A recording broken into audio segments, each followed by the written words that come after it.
आखिर क्या चीज है जो मॉलिक्यूल्स को एक साथ जोड़कर रखती है? वो क्या है जो उन्हें वो खास शक्ल और बनावट देती है जिससे हमारे चारों ओर की दुनिया बनी है?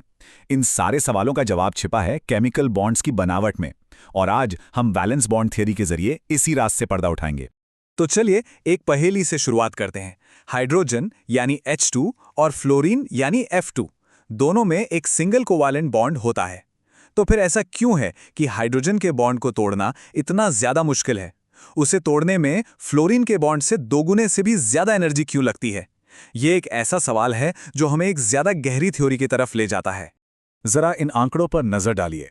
हाइड्रोजन बॉन्ड को तोड़ने के लिए चाहिए 435.8 किलो जूल प्रति मोल एनर्जी, जबकि फ्लोरीन के लिए सिर्फ 155। ये कोई छोटा मोटा फर्क नहीं है। लुईस स्ट्रक्चर्स जैसे पुराने मॉडल्स हमें सिर्फ ये बताते थे कि इलेक्ट्रॉन्स शेयर होते हैं, लेकिन वो इस बड़े अंतर को नहीं समझा पाते थे। और बस यहीं पर हमें जरूरत पड़ती है वैलेंस बॉन्ड थ्योरी की। तो ये वैलेंस बॉन्ड थ्योरी है क्या? असल में ये हमें बताती है कि ये केमिकल बॉन्ड सिर्फ इलेक्ट्रॉन्स का लेन देन या साझा करना नहीं है। ये क्वांटम लेवल पर खींचने और धकेलने वाली ताकतों के बीच एक बहुत ही नाजुक संतुलन है, एक तरह की रस्साकशी। सोचिए, जैसे ही दो एटम एक दूसरे के पास आते हैं, एक अनदेखी जंग छिड़ जाती है। एक एटम का न्यूक्लियस दूसरे के इलेक्ट्रॉन को अपनी ओर खींचता है, यह है अट्रैक्शन। लेकिन ठीक उसी वक्त दोनों पॉजिटिव न्यूक्लियस और दोनों नेगेटिव इलेक्ट्रॉन्स एक दूसरे को दूर धकेलते हैं, ये है रिपल्शन। एक मजबूत स्टेबल बॉन्ड सिर्फ और सिर्फ तब बनता है जब खींचने वाली ताकत यानी अट्रैक्शन जीत जाती है। और इसी खींचतान का नतीजा है ये एनर्जी कर्व। देखिए, जब एटम बहुत दूर हैं तो कोई अट्रैक्शन नहीं, जब वो बहुत ज्यादा पास आ जाते हैं तो रिपल्शन इतना बढ़ जाता है कि वो एक दूसरे से दूर भागना चाहते हैं। लेकिन इन दोनों के बीच में एक बिल्कुल सही दूरी होती है, एक गोल्डीलॉक्स जोन, जहां सिस्टम सबसे ज्यादा स्टेबल होता है। हाइड्रोजन के लिए ये वो पॉइंट है जहां एनर्जी सबसे कम -435.8 किलो जूल्स पर मोल होती है, जो उसकी बॉन्ड स्ट्रेंथ बन जाती है, और जहां दोनों न्यूक्लियस के बीच की दूरी 74 पिकोमीटर्स उसकी बॉन्ड लेंथ कहलाती है। लेकिन सवाल यह है कि ये गोल्डीलॉक्स जोन बनता कैसे है? इसका राज एटॉमिक ऑर्बिटल्स के आपस में मिलने या यूं कहें कि ओवरलैप करने में छिपा है। तो चलिए देखते हैं कि ये ऑर्बिटल्स आखिर मिलते कैसे हैं और बॉन्ड कैसे बनाते हैं। वैलेंस बॉन्ड थ्योरी का दिल बहुत ही आसान है। बॉन्ड तब बनता है जब ऑर्बिटल्स ओवरलैप करते हैं। मतलब जब दो एटम के ऑर्बिटल्स एक दूसरे के एरिया में आते हैं तो वो एक कॉमन जगह बनाते हैं जहां ऑपोजिट स्पिन वाले दो इलेक्ट्रॉन्स जोड़ी बना सकते हैं। और यहां एक सुनहरा नियम है, इसे याद रखिएगा। ऑर्बिटल्स का ओवरलैप जितना ज्यादा होगा, बॉन्ड उतना ही मजबूत बनेगा। अब एक बहुत ज़रूरी बात जिस पर अक्सर लोग कंफ्यूज हो जाते हैं, जब ऑर्बिटल्स के डायग्राम में प्लस और माइनस के निशान दिखते हैं तो इसका मतलब पॉजिटिव या नेगेटिव चार्ज बिल्कुल नहीं है। इसे पानी की लहर की तरह समझिए। प्लस का मतलब है लहर का ऊपरी हिस्सा और माइनस का मतलब है लहर का निचला हिस्सा। ये सिर्फ क्वांटम वेव फंक्शन का फेज है। और ये फेज ही सब कुछ तय करता है। जब दो प्लस वाले हिस्से मिलते हैं तो वो जुड़कर एक बड़ी लहर बनाते हैं, मतलब एक बॉन्ड बनता है। लेकिन जब एक प्लस वाला हिस्सा माइनस वाले हिस्से से मिलता है तो वो एक दूसरे को कैंसिल कर देते हैं और कोई बॉन्ड नहीं बनता। और अगर ऑर्बिटल्स सही एंगल पर ही ना हो तो वो बस एक दूसरे के पास से गुजर जाएंगे। कोई ओवरलैप नहीं, कोई बॉन्ड नहीं। तो अब हम ओवरलैप के नियम जान गए हैं। चलिए अब देखते हैं कि इन नियमों से असल में दो मुख्य तरह के कोवलेंट बॉन्ड्स कैसे बनते हैं, सिग्मा और पाई। सबसे पहले आता है सिग्मा बॉन्ड, जो समझिए बॉन्ड्स की दुनिया का आधार है।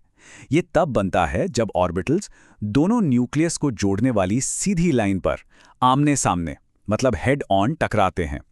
ये एक बहुत मजबूत सीधा कनेक्शन होता है और इसीलिए ये सबसे स्ट्रॉन्ग टाइप का कोवेलेंट बॉन्ड है। फिर आता है पाई बॉन्ड। ये थोड़ा अलग है। ये तब बनता है जब पी ऑर्बिटल्स साइड से, मतलब साइडवेज ओवरलैप करते हैं।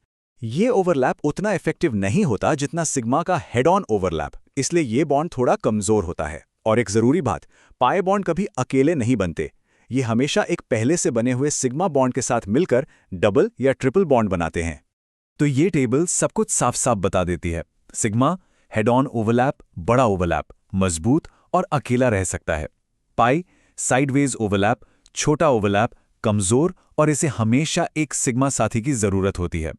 बस ये याद रखना है कि किसी भी डबल या ट्रिपल बॉन्ड में एक सिग्मा बॉन्ड तो होता ही है, बाकी के पाई बॉन्ड्स होते हैं। अब तक बैलेंस बॉन्ड थ्योरी बहुत बढ़िया काम कर रही है। उसने बॉन्ड एनर्जी और बॉन्ड बनने के तरीके को अच्छे से समझाया। लेकिन हर अच्छी कहानी में एक ट्विस्ट तो होता है ना? और ये ट्विस्ट आता है मीथेन जैसे एक बहुत ही आम मॉलिक्यूल के साथ, जहां हमारी ये थ्योरी एक बड़ी दीवार से टकरा जाती है। मुश्किल शुरू होती है कार्बन से। अपनी नॉर्मल यानी ग्राउंड स्टेट में कार्बन के पास बॉन्ड बनाने के लिए सिर्फ 2 अनपेयर्ड इलेक्ट्रॉन्स होते हैं, तो उस हिसाब से उसे सिर्फ 2 बॉन्ड बनाने चाहिए। लेकिन हम सब जानते हैं कि मीथेन यानी CH4 में कार्बन 4 बॉन्ड बनाता है। तो ये कैसे मुमकिन है?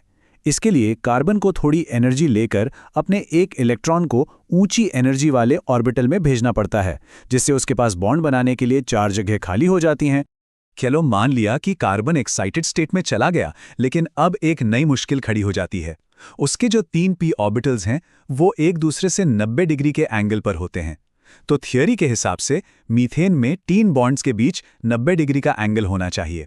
पर असलियत क्या है? असल में मीथेन एक परफेक्ट टेट्राहीड्रल मॉलिक्यूल है, जिसके सारे 4 बॉन्ड्स एक जैसे हैं और सबके बीच 109.5 डिग्री का एंगल है। अब ये कोई छोटा मोटा अंतर नहीं है, ये थ्योरी और असलियत के बीच जमीन आसमान का फर्क है। और बस यहीं आकर हमारी सीधी साधी वैलेंस बॉन्ड थ्योरी की सीमाएं सामने आ जाती हैं। ये थ्योरी ये समझाने में तो ज़बरदस्त है कि बॉन्ड क्यों और कैसे बनते हैं। इसने बॉन्ड एनर्जी की पहेली को तो सुलझा दिया, लेकिन जब बात मॉलिक्यूल्स के असली 3D शेप यानी उनकी ज्योमेट्री की पहेली को सुलझाने की आती है तो ये नाकाम हो जाती है। तो अब आगे क्या? इस मुश्किल को कैसे हल किया जाए? हम वैलेंस बॉन्ड थ्योरी के मजबूत आइडियाज को मॉलिक्यूल्स के असली 3D स्ट्रक्चर के साथ कैसे जोड़ें? देखिए, साइंस में जब कोई थ्योरी असलियत से मेल नहीं खाती तो ये कहानी का अंत नहीं होता, बल्कि एक नए और ज़्यादा दिलचस्प चैप्टर की शुरुआत होती है। इसका जवाब छिपा है एक बहुत ही कमाल के और क्रांतिकारी आइडिया में। ऑर्बिटल्स आपस में मिक्स हो जाते हैं। इस प्रोसेस को कहते हैं हाइब्रिडाइजेशन, और यही वो चाबी है जो वैलेंस बॉन्ड थियरी के अगले दरवाजे को खोलती है और हमें मॉलिक्यूल्स के असली 3D शेप को समझने का मौका देती है। लेकिन ये कहानी फिर कभी।